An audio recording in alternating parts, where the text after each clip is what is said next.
अस्सलाम वालेकुम dear viewers. आज हमारा एक चीज़ मेरे पास आई है चेक करने के लिए और उसको मैंने ठीक भी करना है। तो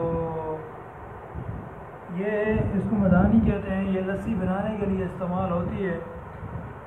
तो ये उन्होंने कहा है कि ये चीज़ चलती नहीं है, आप चेक करें। तो उसको मैं चेक करता हूँ। ये हमारे पास सप्लाई है और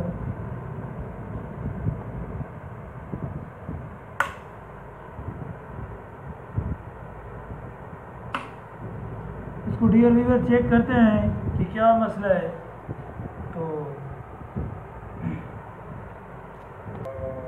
अच्छा डियर व्यूअर, इसको हम खोलते हैं।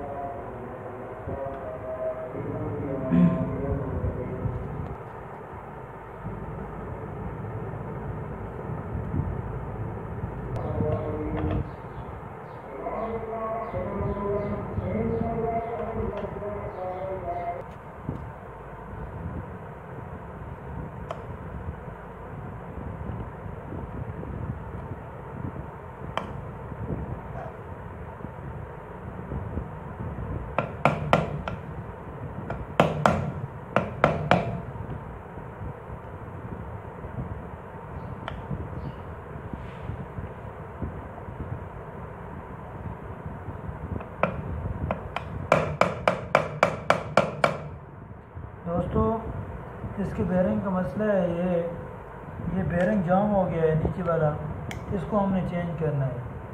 तो साथ साथ मैं आपको बताता रहूँगा, लेकिन सारा प्रोसेस मैं आपको नहीं दिखा सकता क्योंकि वीडियो बहुत लंबी हो जाएगी। तो इंशाअल्लाह या बेरिंग का निकालने का टाइम आएगा या फिट करने का टाइम आएगा, फिर आपको मैं दिखाता हूँ।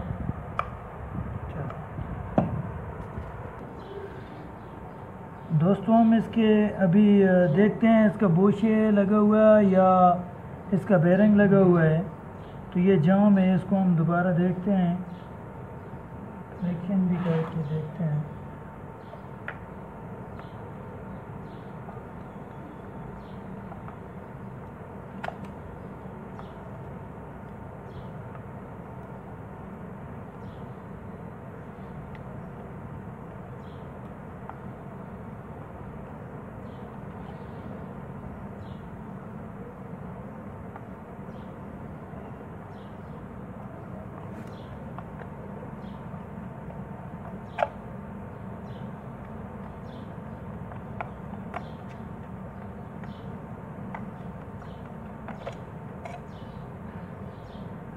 पीछे ही बंद करना है।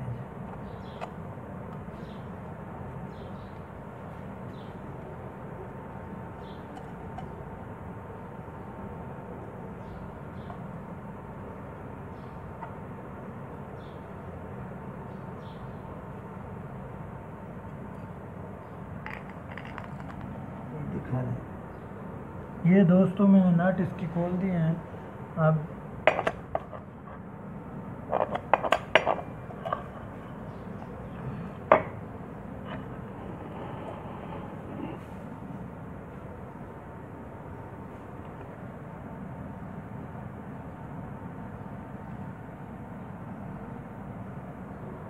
दोस्तों, इसका बेरिंग नहीं है, इसका बुश लगा हुआ है।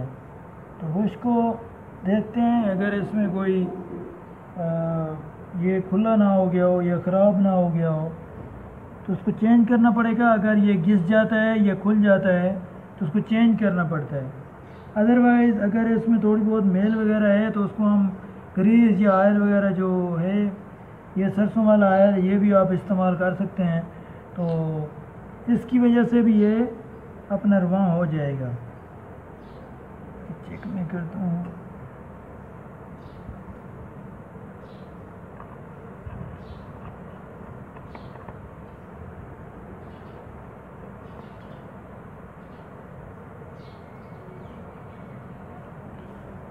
दोस्तों, ये एक तरीक़ाकार है चेक करने का कि बुश आपका अगर मामूली सा आपको थोड़ा सा इसको घुमाने से आपको अनबैलेंस अगर मालूम होता है तो आपका बुश ख़राब हो गया है।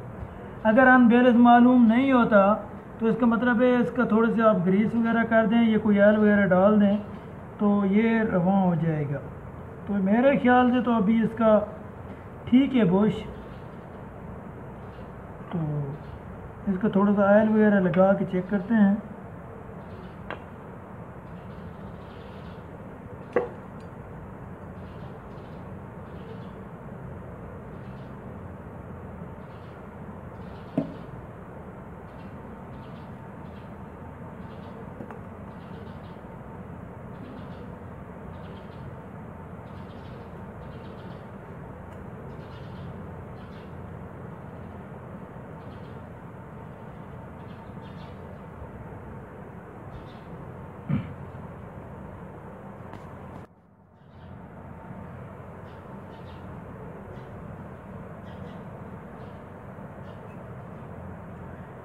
दोस्तों अगर इसके ऊपर थोड़ी बहुत मेल है तो किसी नोकदार चीज़ या रेखमाल के थ्रू, रेखमाल की मदद से या किसी चीज़ से आप इसकी थोड़ा सा जो गंद वगैरह लगा हुआ है, मेल वगैरह है, इसको आप साफ़ कर दें।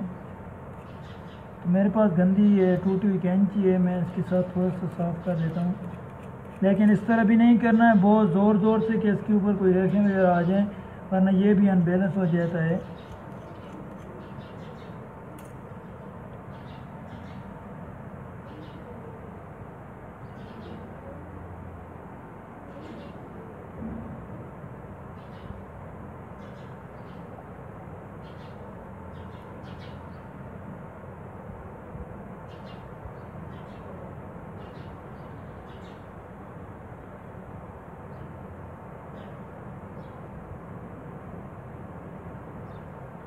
उसको दोस्तों आपने ऐसे फिट करना है।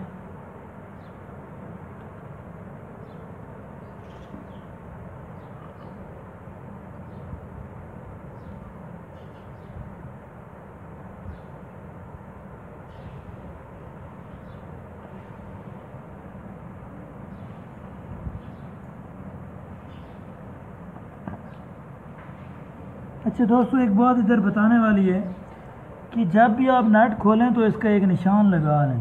तो मैंने इसका एक निशान लगाया था, क्योंकि बात बात ये होता है कोई नट छोटा होता है, कोई बड़ा होता है, ये सुराग इसके जो होते हैं, तो उस वजह से जब आप इसको टाइट करते हैं तो कहीं से आपका नट टाइट हो जाता है, कहीं से लूज़, तो फिर ये जाम हो जाता है। आपका जो शाफ्ट है ये जाम हो जाती है, तो इस बात का ख्याल करना है। मैंने इसका निशान लगाया था, ये लगाया था मैंने इसको टेस्टर की मदद से, ये पेचकस की मदद से ये मैंने निशान लगाया था, और ये नट के ऊपर भी होगा।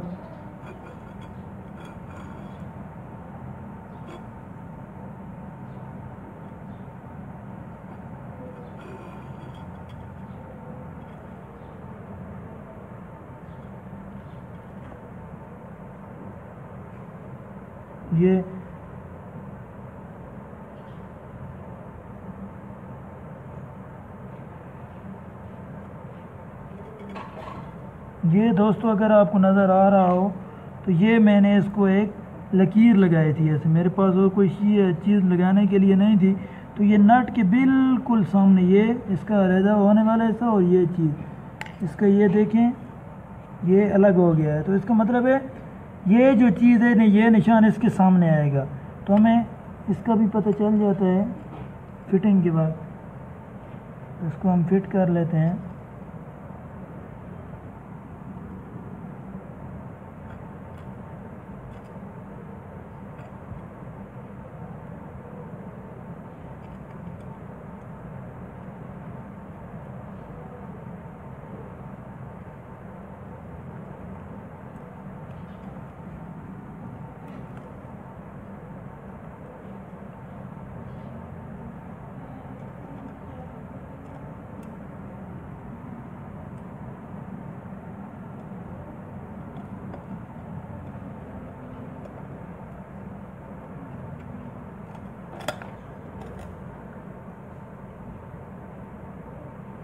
दोस्तों जब भी आपने नट फिट करना है तो आमने सामने ये करना है।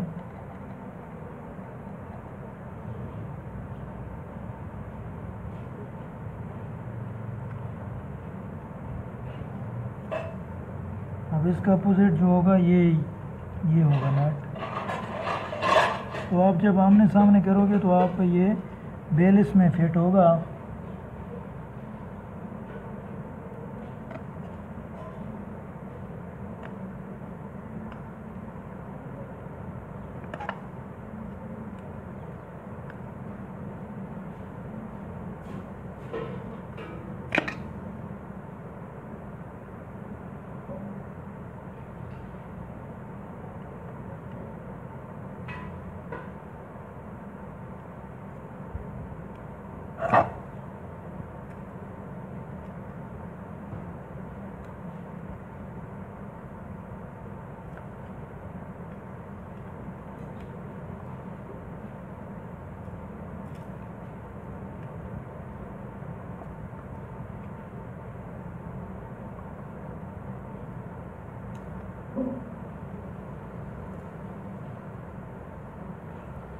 दोस्तों अगर इधर से कोई अगर थोड़ा सा जाम हो जाता है शाफ्ट, फ़िलहाल तो ये फ्री है, अगर जाम हो जाती है तो आपने थोड़ा इसको बैलेंस कर लेना है, ऐसे छोटी छोटी सी ज़रबें लगाएंगे तो ये फ्री हो जाएगा। ये आप देखो ये फ्री हो गया है। तो हम इसको चेक करते हैं।